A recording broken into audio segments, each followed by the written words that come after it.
Everybody knows that you can only fear what you do not know. Only the uninformed have fear.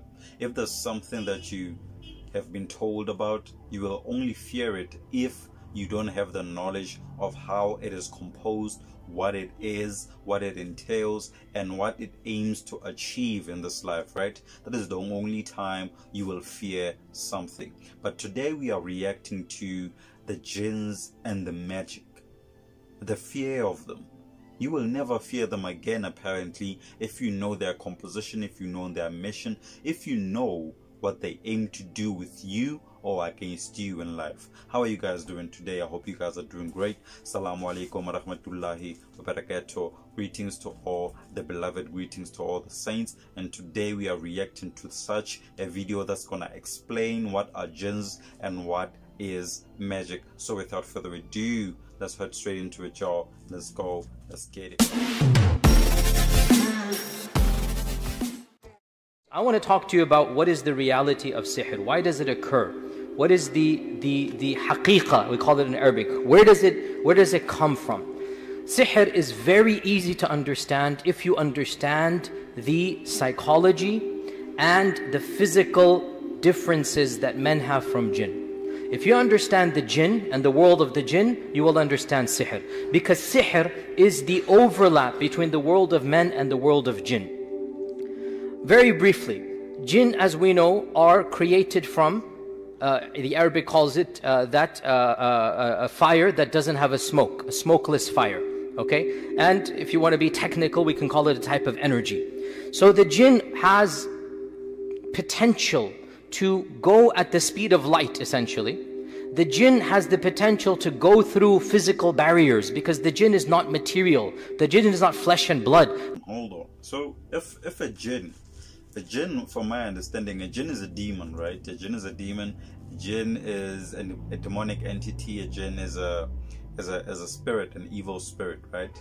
A dark spirit at that.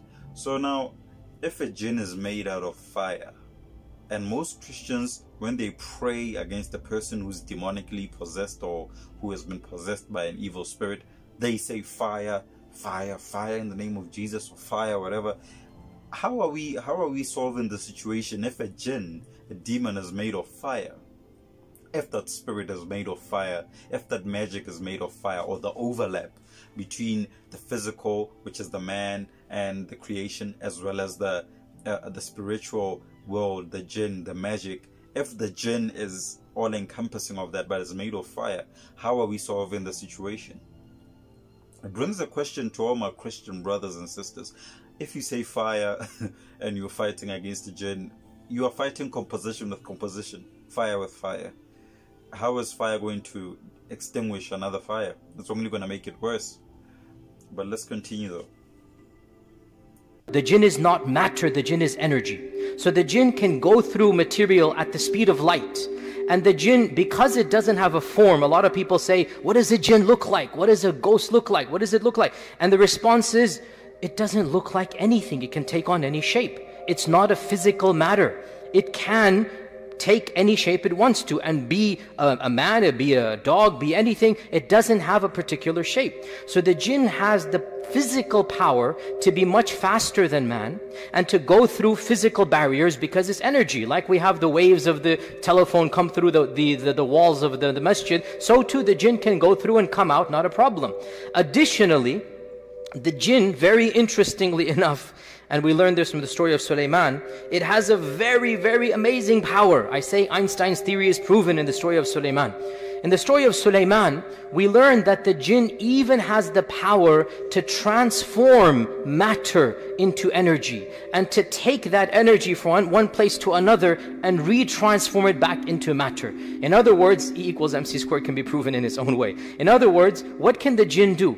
According to the story of Sulaiman, the jinn went from Jerusalem and to Yemen and took promised to do this and said, I can bring the throne back to you before you stand up, right? So the jinn said, I can go all the way to Yemen and within a millisecond, before you stand up is a millisecond, within a millisecond, I will bring that throne. The throne would have been bigger than this podium behind us, bigger than this stage. It's a throne that was magnificent. Allah says in the Quran, وَلَهَا عَرْشٌ عَظِيمٌ. The jinn said, I'll bring it back for you by the time you stand up, and you'll have it in front of you. And the throne would have come. I mean, you're not going to see the chair flying in this. You know what I love about this is the fact that I believe what he's saying is true, as far as the jinn being fast and the jinn being able to create matter as well, to change matter into energy, to convert energy into matter, all of that.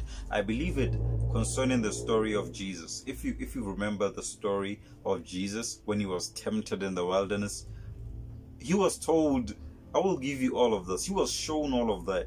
I will give you all of these stones. I will give you all of this power. And he was shown that in a split second. It was fast. It happened very fast. That shows you how much powerful the jinns are, how much powerful demons are, how much powerful the principalities and powers of darkness are. And that is why the Holy Bible stipulates that we are not fighting or wrestling against flesh and blood, but of powers, principalities, and forces of darkness, of the unseen world, not of the physical, not of flesh and blood. And this is exactly what that stipulates. It shows you clearly how powerful the jinns are. It's amazing. Sky, the jinn would have taken the throne and somehow, in a way that Allah knows best, take it in its hidden energy form and then bring it all the way to Jerusalem and then retransform it back into the throne. The jinn had the capacity to do that. The fact that Allah mentions, the fact that this was impressive, the fact that all of the jinn, only one stood up, it kind of sort of shows this is the pinnacle of what a jinn can do. This isn't your average run-of-the-mill jinn. This isn't the jinn living in Dallas or Houston or California. This is one of the most strongest jinns of the entire world, if not the strongest, telling Sulaiman, I can do that. But the concept is there. The jinn can go super fast speed, and the jinn can go through objects. And therefore, when a jinn is able to tell you something that's happening in another part of the world, what's so surprising? Imagine if you had a cell phone and you're speaking to somebody on the other side of the world and the guy tells you what's happening as he describes it. Would you be surprised? No. Similarly, if the jinn is able to just go and tell you there's a hidden treasure over there, why is that surprising? The jinn lives for 1,000 years, maybe on average, or longer than that. Jinns live much longer than men. And so, if some man buries a treasure in the middle of the desert, some jinn knows about it, and they'll tell the word, oh, there's a treasure over there. And when it's handy, a jinn is going to say, oh, there's treasure buried over there. He's going to say it to his, magician or whatnot, and eventually they will find it. So the jinns have capabilities we do not have. They are faster than men. They are more powerful than men. The average jinn is more powerful than the average man. Again, that doesn't mean they're super powerful. That doesn't mean they're infinitely powerful. Only Allah Azza wa Jal is infinitely powerful. But the average jinn is physically stronger than the average man. I myself have seen a little lady, petite lady, 5 foot tall, literally. It's just a young teenager possessed by jinn. We were doing ruqya on her, and 10 men were holding her down. You know, I've heard, as he's saying now, that a jinn would tell a magician or the person that the jinn is interacting with to go find treasure over there or to go find something over there. I've heard that magicians actually use jinns for their magic spells and doing other sorts of miracles. I've heard that they use jinns, and I kind of believe it, because if jinns are able to live for 1,000 years on average, or for thousands of years, you must understand they have more knowledge than the average man. They have more knowledge on how to attain certain things like riches. They know how to attain certain things like treasures, love, etc. Things that most men desire, jinns know how to acquire them, and jinns know how to trick you in you acquiring them. They know how to use you and you use them in order for you to acquire that, and in order for them to acquire you in your life. It's just marvelous. It's amazing how powerful the jinns are. But we're gonna hear how powerful Allah subhanahu wa ta'ala is, as he's saying right now that Allah subhanahu wa ta'ala is even more powerful than jinns, because he has created everything, so he's more powerful than that. But when it comes to us, what about us? I want to know about us. How do we defeat the jinn? How do we defeat magic? At least 7, when I say 10, 7 men were holding her down, and she's struggling to throw all of them off. And my friend was there in the audience as well, and he grabbed her. He had to, because she was harming people. He grabbed her. What do you call this lock? What do you call that when you grab from behind? Huh? The body lock, right? Like that one. He grabbed her from behind because she was punching men and everything. And this is a little lady. She took her head and she whammed right back on his nose. And the guy is like, what's going on here? So this is, I saw with my own eyes, 5 foot. And she became more powerful than 7 men. But in the end, 7, 8 men eventually did bring her down. She wasn't stronger than all of them. Physically, stronger than the average man, but still manageable. You can bring them down. It's not as if they're all powerful and whatnot. Only Allah is all powerful. So these are there physically. They can do things we don't understand. But it's just like a horse can gallop faster than us. Like an elephant is stronger than us. The only thing that freaks us out is that the jinn is invisible to our eyes. Allah says in the Quran, إِنَّهُ يَرَاكُمْ هُوَ وَقَبِيلُهُ مِنْ حَيْثُ لَا تَرَوْنَهُمْ. They see you from a paradigm you cannot see them from. They can choose when to show themselves to you. They can see you from their world. We cannot see them unless they choose to show us their world. So there's nothing to be scared about. Allah gave them certain powers He didn't give us. Like He gave animals other powers He didn't give us. But Allah blessed us over the jinn. How do we know this? وَإِذْ قُلْنَا لِلْمَلَائِكَةِ اسْجُدُوا لِآدَمَ فَسَجَدُوا إِلَّا إِبْلِيسَ. Allah told the jinn to prostrate to Adam. Allah preferred the Adam over and Bani Adam over Malaika and Jinn. وَلَقَدْ كَرَّمْنَا Bani Adam. Bani Adam have been lifted up and put on the pedestal in the hierarchy of things, and the angels and the Jinn were told to bow down to Adam. Adam is superior to the Jinn. Why? Because Adam has something far greater than physical strength, than speed, than going at the speed of light. Adam has intellect, and jinns don't have that level of intellect. And this shows us, by the way, the power of the mind is more blessed than the power of the body. The mind is more important than physical strength. Allah blessed Adam with a greater intellect, a greater fahm. عَلَّمَ الْإِنسَانَ مَا لَمْ يَعْلَمْ. Allah taught Adam. وَعَلَّمَ آدَمَ الْأَسْمَاءَ كُلَّهَا. The angel said, سُبْحَانَكَ لَا عِلْمَ لَنَا إِلَّا مَا عَلَّمْتَنَا. So Adam was blessed over the malaika and over the jinn because of the power of the aql, because of the fahm that Allah subhanahu wa ta'ala gave. And therefore, intellectually speaking, the jinn are nowhere near as intelligent as men are.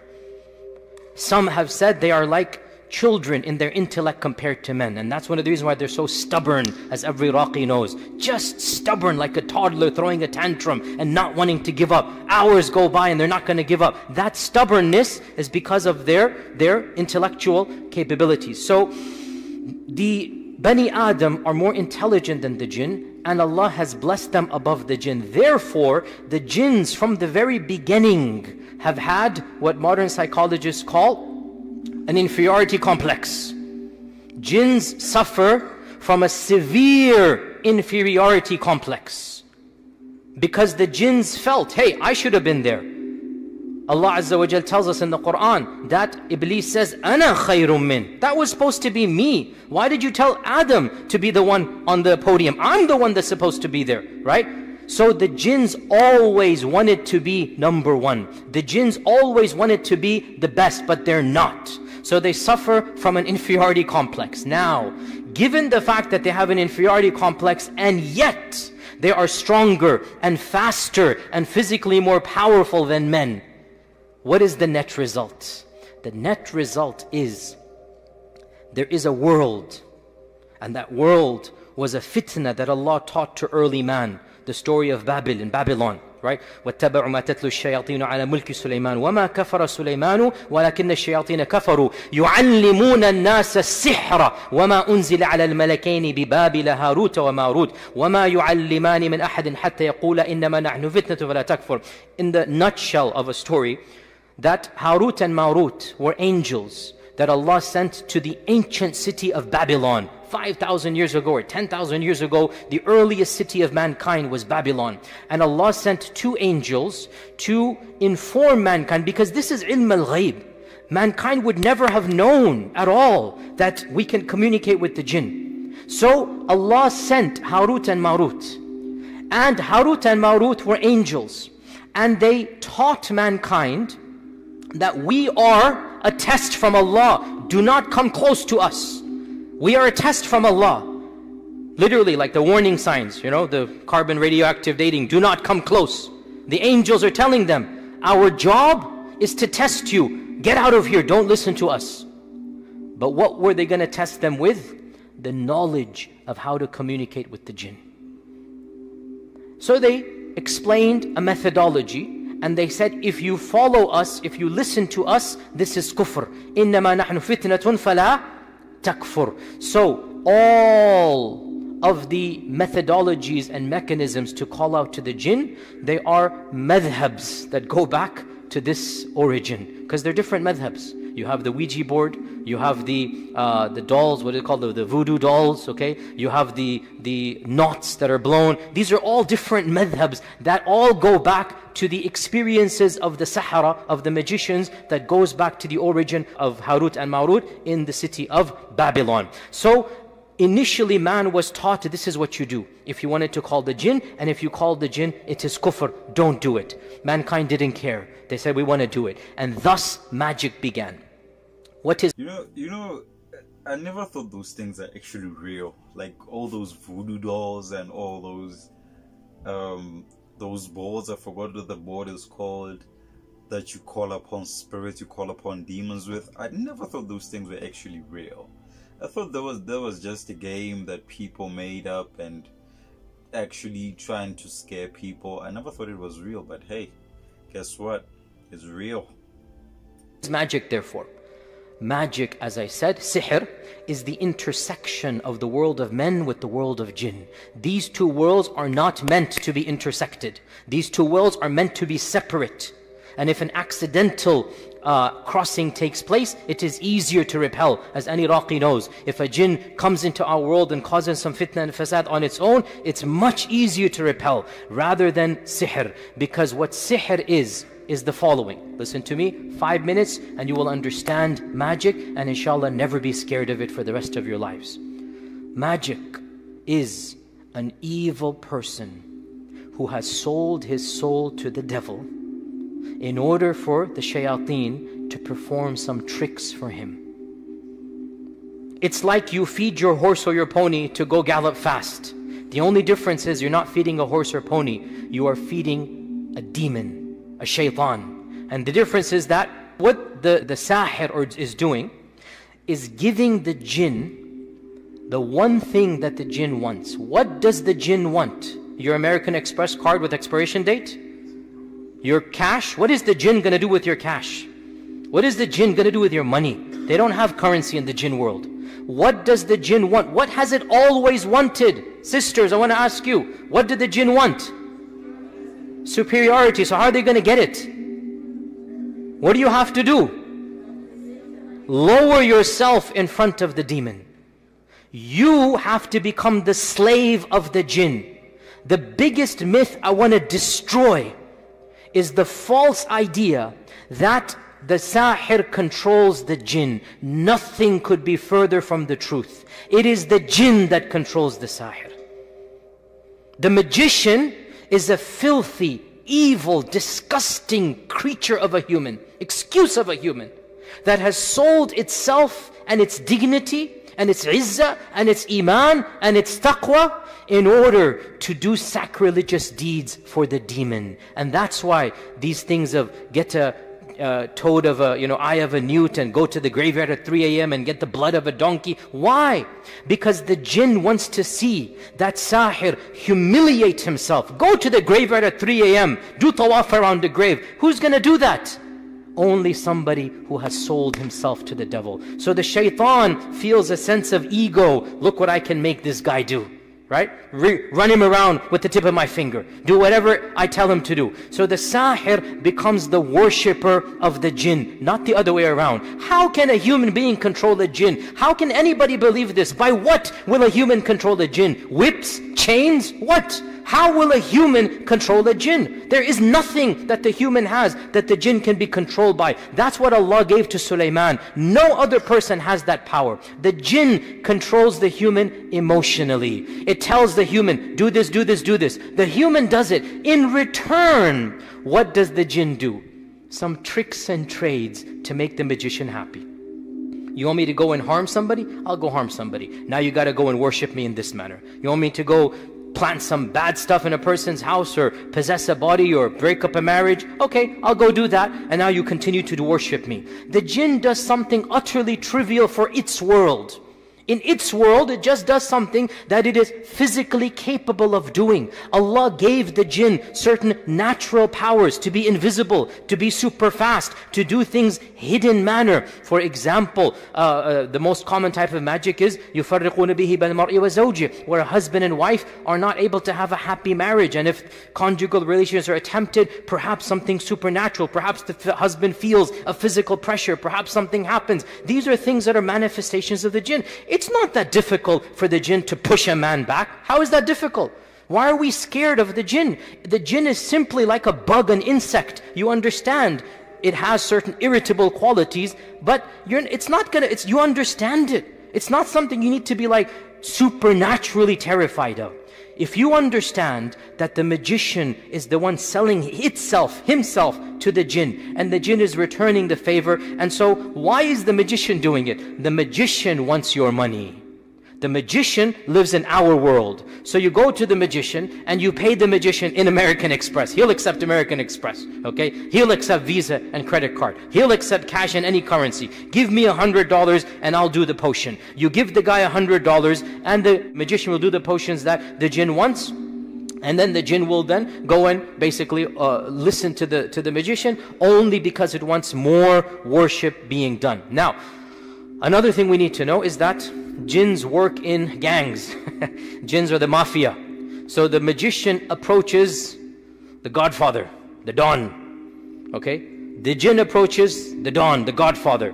And the godfather sends its minions. Generally not the one that is approached isn't the one. Yes, he's actually correct when he says the jinns work in a gang. They work in a unit. It's not just one jinn, it's a million of these people. Remember when Jesus took out the evil spirits, or wanted to take out the evil spirits from that man? They said, we are a legion. A legion is a crowd. A legion is a host of demons. It's a huge number. A legion is like, I think 10,000 if I'm not mistaken. It's like 10,000. That's a legion. So imagine if a legion of jinns were to attack you, were to come to you and use you as a magician. You are basically giving yourself away to 10,000 demons, 10,000 evil spirits. It makes no sense. It really makes no sense. I really heard that magicians do use jinns, do use evil spirits to perform certain things in order for them to perform tricks, in order for them to perform all these kinds of trades. But I didn't believe it as such, but after today, after watching this video, I do believe it. That will go and do the sending. It's the worker class of the jinn. They're the ones that are sent, right? Because the godfather jinn has an entire mafia under his disposal. Thousands and thousands of jinn. And you just send the jinn, so that jinn will then be persistent for years, decades, and live in your house, cause issues. And that jinn is getting whatever recognition, and I don't know their internal currency, but it's getting a benefit from the Don. Right? It's getting something from the big guy, and so it's doing what it does, and a lot of times it's also scared of the big guy. A lot of times it's terrified of the big guy. Once I was doing ruqya, and I said to the jinn, after a long time, why are you still here? Just leave. And the jinn said, I can't leave. I said, why? Just leave. And the jinn said, I'm scared. If I go, then he will kill me. Who is going to kill you? The one who put me here. The one who brought me here, meaning the head jinn, whatever the Don would be. I'm scared he's going to kill me. He's going to hurt me. So I have to stay here. So internally, they're doing whatever they can. and they're getting it done. So bottom line, sihr is merely the intersection of the world of men and the world of jinn. Once you understand the reality of this world, you should not be scared of it in the slightest. It is a nuisance, it is an irritation, but it's not something that brings about supernatural fear. Also, realize this, that the jinn is absolutely terrified of Allah and the name of Allah and the dhikr of Allah and the speech of Allah. The jinn is terrified, and that is why if ever in your life you feel the presence of a jinn, you see something supernatural, it will be terrified if your bravery is manifested to it because of Allah subhanahu wa ta'ala.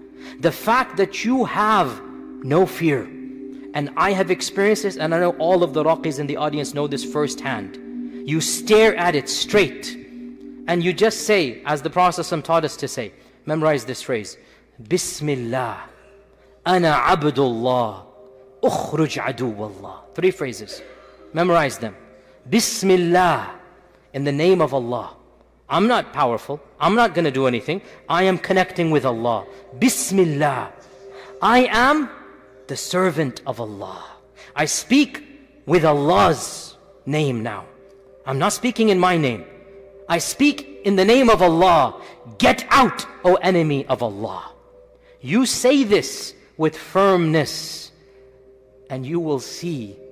I hope Allah protects all of you. I hope you don't see. But if that ever happens, now the opposite. And I understand it's a bit terrifying, but put yourself now in the psychology of the jinn. If you start wailing, screaming, cowering, what have you done, brothers and sisters? What have you done to the psychology of the jinn? Louder. Empowered it. Empowered it. That's exactly what it wants to see. You groveling in the corner, terrified. That's what gives it the power.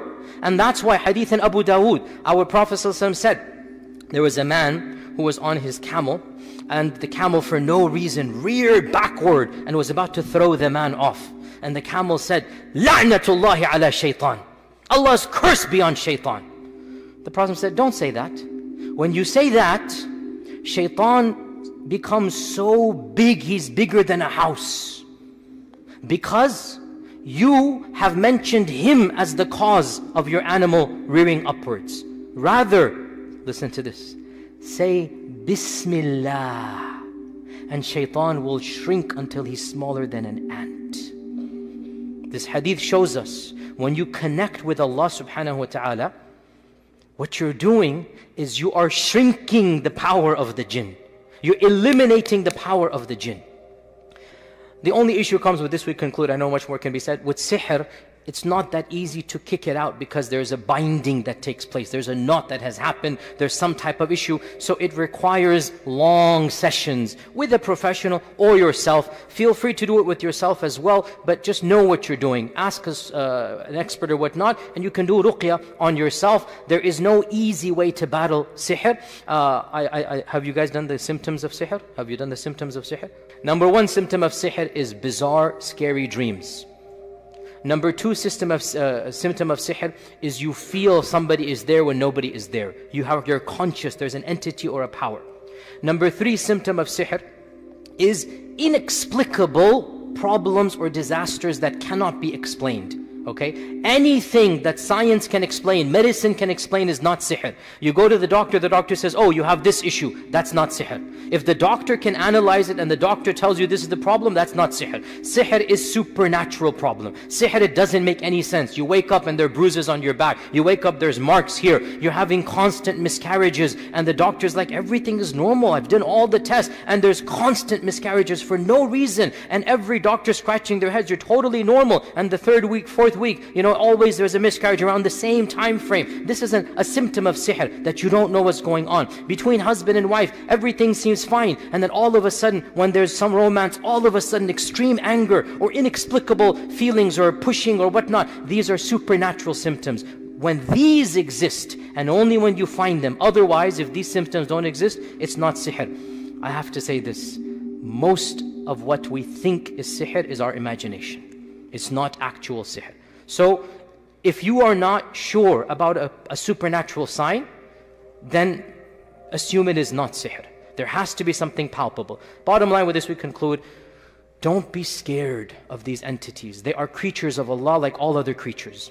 And if you turn to Allah, you are more powerful than these creatures. These creatures are terrified of Iman, of taqwa, of dhikr, of the Quran. They can't stand it. And if you show fear, that fear empowers them. If your heart is trembling, cover it up and speak with a voice and say, Bismillah, I speak to you in the name of Allah. I am the servant of Allah. Get out of here, enemy of Allah. You say this with Iman and thiqah, and you are going to be the one who is powerful. Allah says in the Quran, وَلَا يُفْلِحُ السَّاحِرُ حَيْثُ أَتَى. The magician will never be successful wherever he comes. The one who does dhikr and the Quran, the one who turns to Allah, will always be the one who wins over sihr in the short and in the long run. May Allah Azza wa Jal protect all of us and our families and loved ones. May Allah subhanahu wa ta'ala allow there to be barriers between us and the world of the shayateen. May Allah subhanahu wa ta'ala give us all righteous children and righteous grandchildren that are firm upon their iman and are protected from the world of the jinn and the shayateen. Wa jazakumullahu khairan. Wassalamu alaikum wa rahmatullahi wa barakatuh.